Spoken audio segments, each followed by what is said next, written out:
या ज्ञानोबाराय तुकोबारायांच्या साधकांनो, आपण ज्ञानोबाराय तुकोबारायचे पायिक आहोत.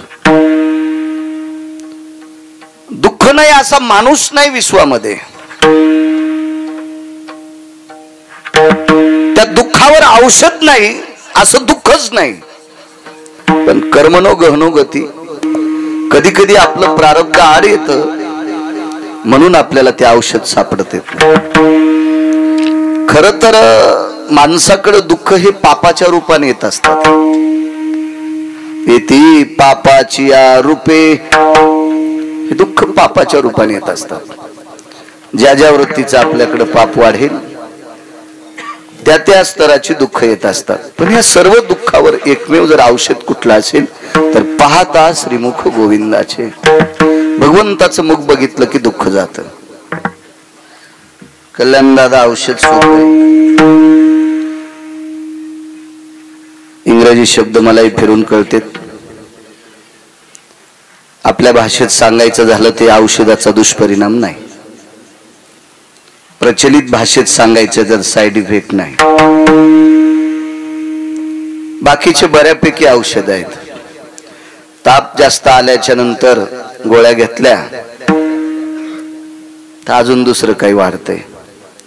सर्दी खूप झाल्यावर जर नीट होण्याच्या गोळ्या घेतल्या तर तोंडातलं येतंय. काही ना काही उपाधी सुरू राहते. म्हणजे थोडा ना थोडा तो शरीरावर त्या औषधीचा परिणाम जाणवतो. तो औषधी स्वतःचं वर्चस्व दाखवत असते, शरीराला हलवते. पण हे जे औषध आहे का अत्यंत सोपं आहे, सुलभ आहे. या विश्वामध्ये एखादा आजार दुरुस्त करण्याचं औषध असेल पण त्या औषधासाठी आपली पात्रताही नसेल, योग्यताही नसेल. आपल्याकडे अब्जानं पैसे असतील, एखाद्या माणसाकडे अब्जानं पैसे असतील. किती लोक गेले कोविड मध्ये? राजकीय क्षेत्रातले गेले, व्यापार क्षेत्रातले गेले, शैक्षणिक क्षेत्रातले गेले, वैद्यकीय क्षेत्रातले डॉक्टर सुद्धा गेले, परमार्थिक क्षेत्रातले सुद्धा गेले. काय पैसे कमी असतील का दादा लोकांकडे? पण नाही. कारण तुमच्या आमच्या हातातलं दुःख निवटायचं साधनच नाही. महाराज तुम्ही आम्ही निमित्त करता आहोत. वैद्य हा आजाराचं निदान लावून त्याच्यावर औषधोपचार करणारा व्यक्ती, अभ्यासू व्यक्ती म्हणजे वैद्यकीय क्षेत्रातला डॉक्टर आहे. पण ह्या सर्व विश्वाला चालवणारा जो कोणी आहे का, मी बोलतोय तुम्ही माझ्याकडे बघता, मी बोललेल्या शब्दाची प्रतिक्रिया तुमच्या चेहऱ्यातून मला प्राप्त होते. म्हणजे वक्त्याची आणि श्रोत्याची दळणवळण क्रिया जर कोण चालित असेल तर तो पंढरपुरातला मालक आहे. देखवी आई कवी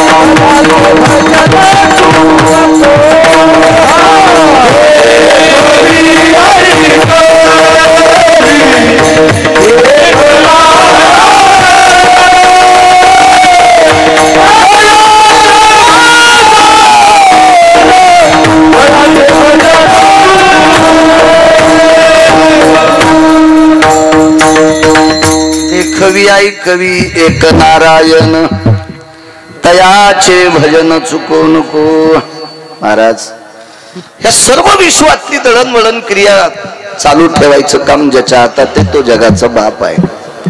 आणि त्या विश्वाच्या मालकाचं मुख बघितलं की दुःख जाते. तुम्ही अजून बी लक्षात घ्या, दर्जेदार लोकांच्या सान्निध्यात राहिलं की माणूस मोठा होतो. देशोदेशी धाक जयाच्या उत्तरे, देशोदेशी धाक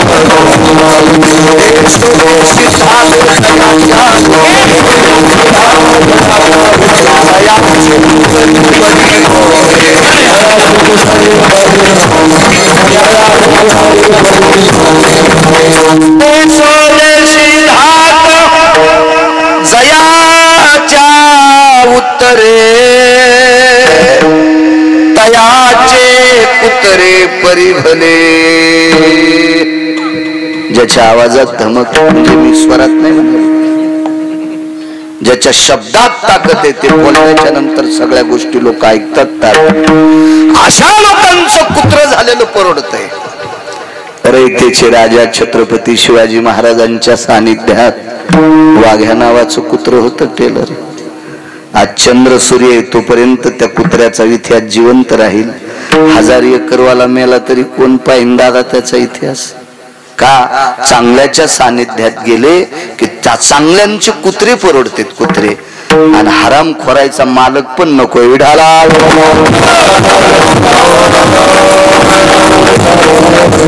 मला सांगा, अधिकार संपन्न लोकांचं कुत्र परवडतंय तर जगाच्या मालकाच्या चेहऱ्यात ताकद किती असेल कल्पना करा. काय अधिकार असेल त्या मालकामध्ये? त्या मालकाचं मुख बघितलं की दुःख जाते. दुःखी आहेत माणसं. एक जण मला भेटला,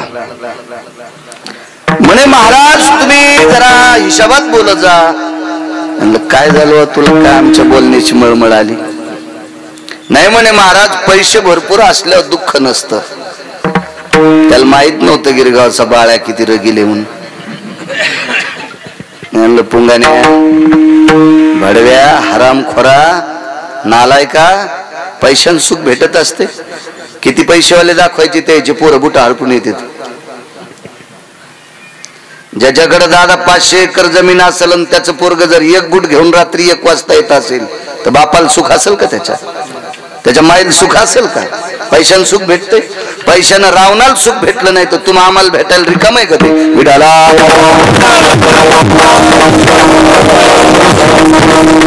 पैसा हा व्यवहारातला घटक तुच्छ आहे असं गिरगावकर म्हणणार नाही. पैसा तर अर्थ नावाचा पुरुषार्थ आहे. देव आणि संत याच्या नंतर जगात कोणती शक्ती असेल तर अर्थ नावाची शक्ती आहे. सोप्या भाषेत सांगेल, रक्ताच्या नात्यातले हरामखोर पाहुणे सुद्धा आपली गरिबी आल्यावर पत्रिका देत नाही. पैशाला किंमत आहे. धनवंता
भौतिक गरजा पैशान सगळ्या पूर्ण होतील.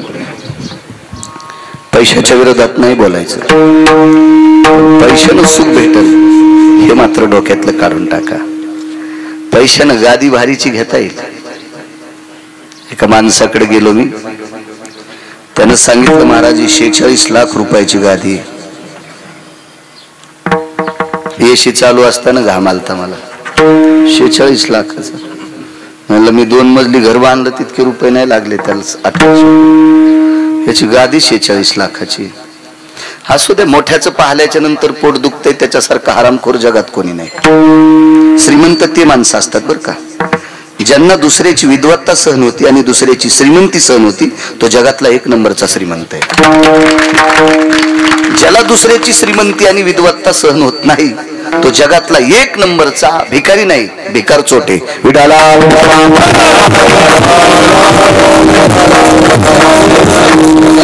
कल्पना करा, कल्याण दादा फिरत असताना तुमच्या एक लक्षात आलं असेल, भिकारी परवडे. भिकारी खूप परवडते. काय नाही, ते तुम्हाला 10-5 रुपये मागते, पण भिकार चोट मायबापाला पण परवडत नाहीत. विडाला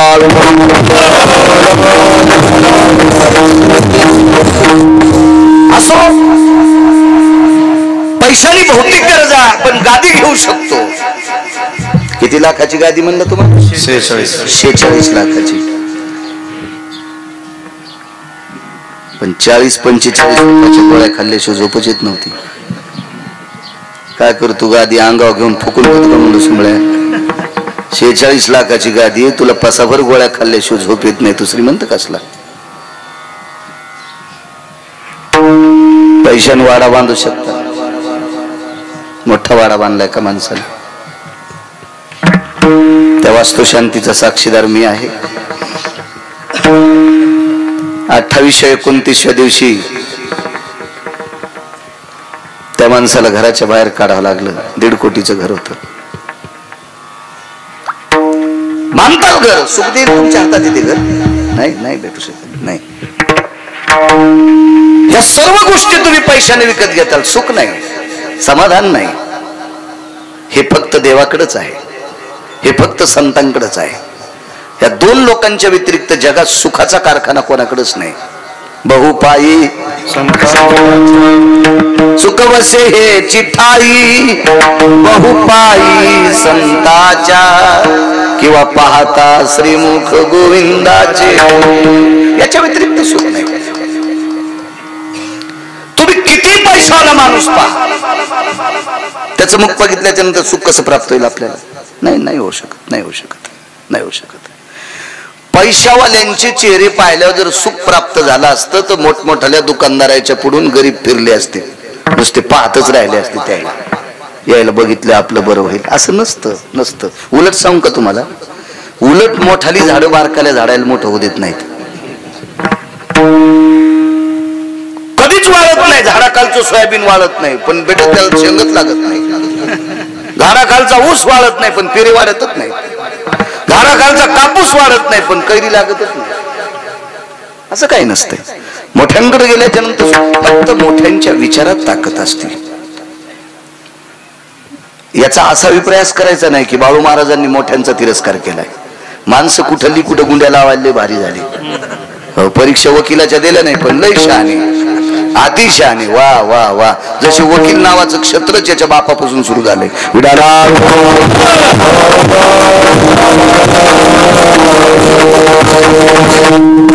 फक्त देवांकडे आणि सुख संतांकडे. देवाकडे संतांकडच्या सुखाचं वर्णन नाही गिरगावच्या बाळूला करतात. का? कारण संतांनी देवाला सुद्धा सुख दिले. मनवनी सेवा करीत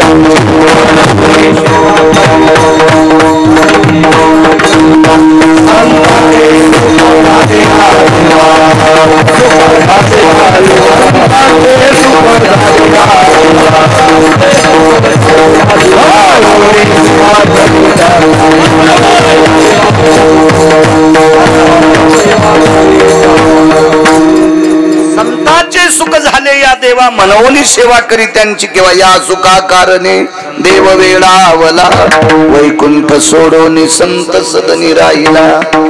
देवाला सुद्धा सुख द्यायची ताकद संत ते आपल्याला का देणार नाहीत? देवाकडे सुद्धा ती ताकद आहे. पाहता श्रीमुख गोविंदाचे बोलेला अभंगावर मोठ्या श्रद्धेने, मोठ्या अट्टासाने, मोठ्या असीम प्रयत्नाने चालत असलेला हा नामयज्ञ, अन्नदानाचा यज्ञ, नामस्मरणाचा यज्ञ. ज्या सप्ताहात विना आहे तिथं नामचिंतन आहे. फक्त इनेकऱ्यानं रामकृष्ण हरी म्हणलं पाहिजे. ते जर गळ्यात इना घेऊन तंबाखू चोळीत असेल तर त्याला कोणतं पाप टाकावं हे देवाला कळणार नाही. त्याच्या गळ्यात इना देणाऱ्या गावाला सुद्धा अर्ध पाप आहे. विठाला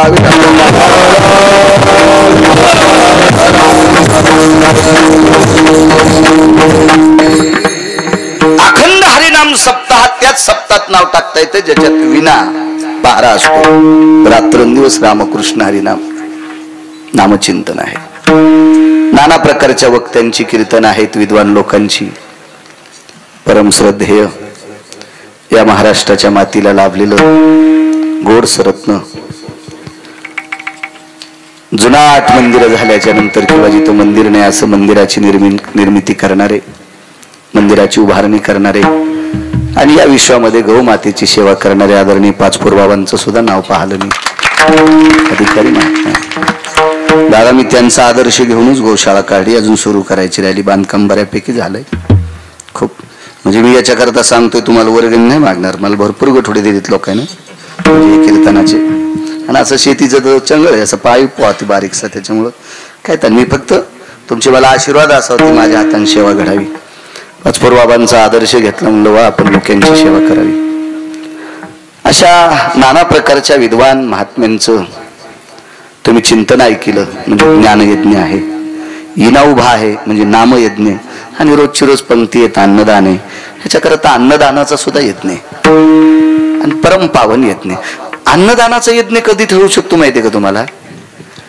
पंक्तीला बसल्याच्या नंतर त्याला उठवायचं नाही, त्या अन्नदानाला यज्ञ म्हणतात. तुला पत्रिका होती का असा जरी विचारित असेल आणि त्यानं 5 कोटीची जरी पंगत केली असेल तर ते अन्नदान होऊ शकत नाही.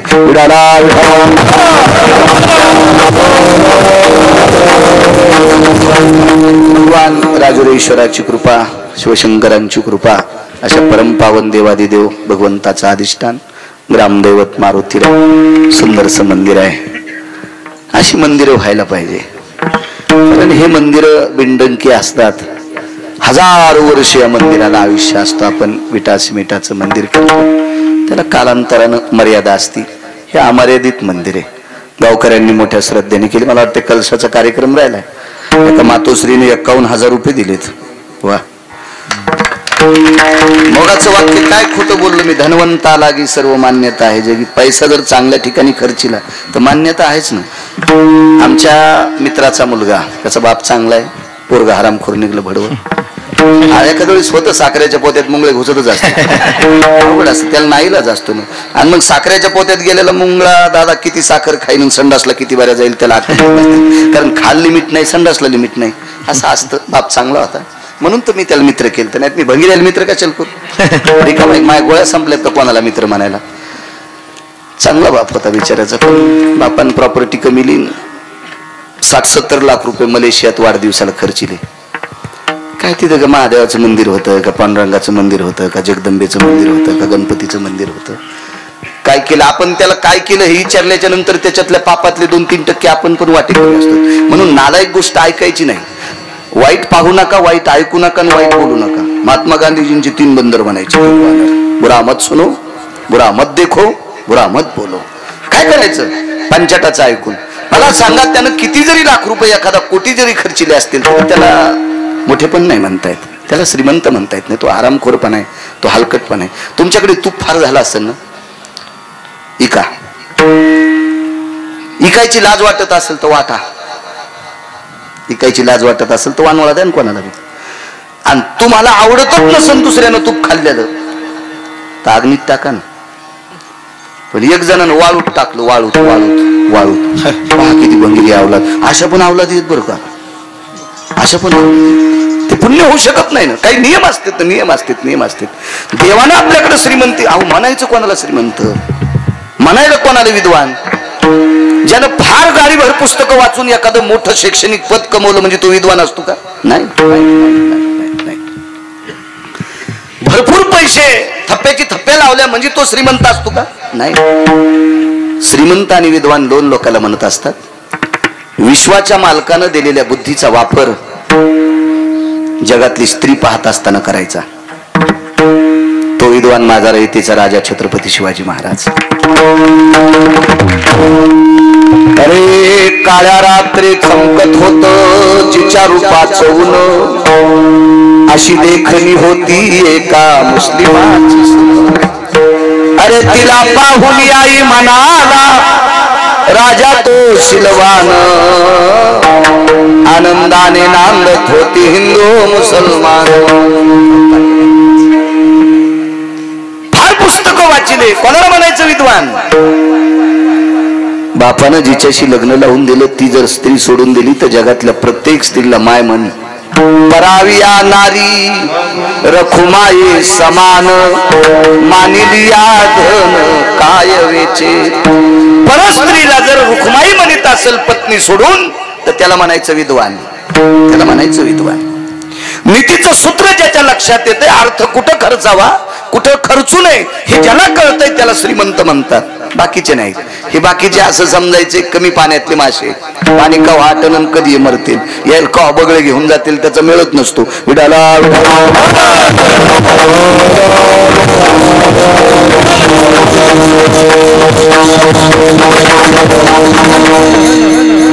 राहीबाई काळोबा सपाटे, जालिंदर बाबासाहेब सपाटे यांच्या मावशी यांच्याकडून मारुती मंदिर शिखरास 51,000 रुपये रोख रूपात त्या आदरणीय राईबाई मातोश्रींना कोटी कोटी धन्यवाद. महाराज, या देशात सर्वात मोठं वारकरी संप्रदायातलं गोडस व्यक्तिमत्व कोण असेल तर ते मारुतीराय आहेत. आणि पुरावा घ्या, पैठणच्या मालकांनी पुरावा दिला. येऊनी जन्मला मरकट तो वैष्णवा माझी अति श्रेष्ठ, हनुमंत म्हणावया कनिष्ठ, ऐसा पापिष्ट कोण आहे, वैष्णवा माझी अति श्रेष्ठ. अशा मारुतीरायाच्या कळसाच्या कार्यक्रमाकरता, शिखराच्या कार्यक्रमाकरता राईबाई मातोश्रींनी गोडसा 51,000चा धनादेश दिला. त्यांना सर्व गावकऱ्यांच्या वतीने, आम्हा वारकऱ्यांच्या वतीने आणि विशेष करून माझ्या पण वतीने त्यांना कोटी कोटी धन्यवाद. महाराज, ज्याचं शिखर पाहिल्याच्या नंतर 2 ठिकाणचा दिवा गोड चालत असतो, इथला आणि इथल्या लेखी ज्या गावात दिल्या तिथला, तो विश्वातला देव कोण असेल तर तो मारुतीराय आहे. इतकी मोठी ताकद आहे त्याची. असो, बऱ्यापैकी सात्विक सदाचारी पुण्यशील गाव आहे. एरवी सप्ताहाच्या व्यतिरिक्त सुद्धा फारसे सुंदरसे कार्यक्रम होत असतात. दादा, तुमच्याकडे मी श्राद्धांच्या कार्यक्रमाला आलतो, त्यावेळेला नुकतंच लॉकडाऊन आटपत आलेलं होतं, त्यावेळेला सुद्धा येण्याचा योग आला. आजही प्रसादाचं कीर्तन माझ्यासारख्या सर्वसामान्य छोट्याशा अज्ञानी गिरगावकराकडे आले. आजही अहोभाग्य त्या कीर्तनाचे यजमान आदरणीय कल्याण दादाच आहेत, त्यांनाही धन्यवाद. उपस्थित पंचक्रोशीतून आलेली सर्व श्रोते मंडळी, बऱ्यापैकी तुमच्या क्षेत्रातले खूपशी मंडळी या ठिकाणी आलेली आहेत. आणि आध्यात्मिक क्षेत्रातले, वारकरी क्षेत्रातले सुद्धा बऱ्यापैकी आले. शेतकरी राजा सुद्धा या ठिकाणी आला. शैक्षणिक असतील, व्यापारी असतील, आदी करून सर्व क्षेत्रातल्या पुरुष, आबाल, वृद्ध, माय, मावल्या सर्वांना मनपूर्वक प्रणाम करतो. साऊंडवाल्यांना सुद्धा धन्यवाद देतो. माझ्या ज्ञानोबाराय तुकोबारायच्या नामाची साधना करणारे, माझ्या ज्ञानोबाराय तुकोबारायच्या गोडशा अभंगाला सुरेल असा सूर देणारे हे दिव्य तेजस्वी माझ्या ज्ञानोबाराय तुकोबारायचे साधक, मस्तक माझा पायावरी या वारकरी संतांच्या पांडव आदी करून सर्वांना प्रणाम करतो. दोन्ही मृदंगाचार्य बसवण्याचं एकच कारण होतं की मी खाली बसणार होतो, जागा थोडी खालीवरी असल्यामुळे सगळ्यांना दिसतंय म्हणून तुम्हाला खाली बसले, याबद्दल क्षमा असावी. बरं,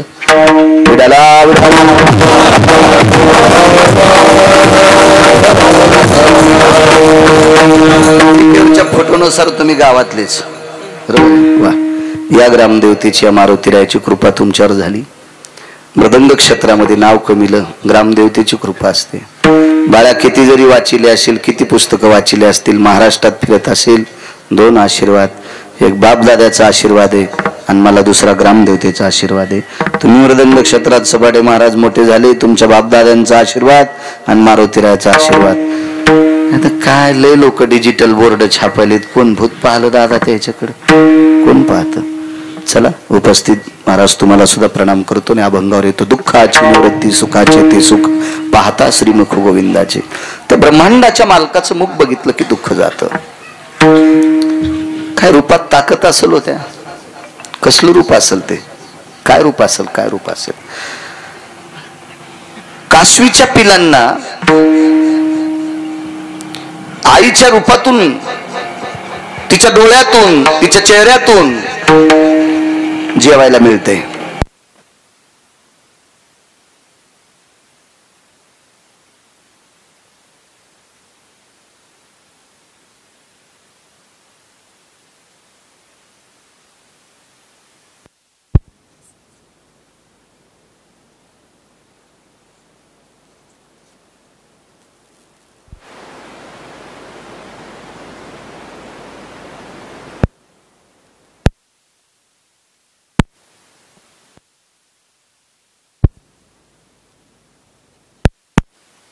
त्याला, तसं नाही. या विटेवरच्या मालकाचं, या गोविंद प्रभूचं जे मुख आहे, भगवान द्वारकाधीश कृष्ण परमात्म्याचं जे मुख आहे, याच्यासाठी जातीचा प्रबंध नाही. ब्राह्मणे, क्षत्रिय, वैश्य, शूद्रे असं काही सांगितलं नाही. महाराज त्याचं नाव घेण्यासाठी चांडाळ जरी असला तरी अधिकार. याच्या पलीकडे एक सांगू का? आदि करुणी वेश्या, आदि करुणी वेश्या, वेश्येला सुद्धा त्याचं भजन करायचा अधिकार आहे. वेश्येला सुद्धा त्याचा चेहरा पाहण्याचा, त्याच्या दर्शनाचा अधिकार आहे. बाकीच्यांनी कशाला डोकं लावायचं? काही काही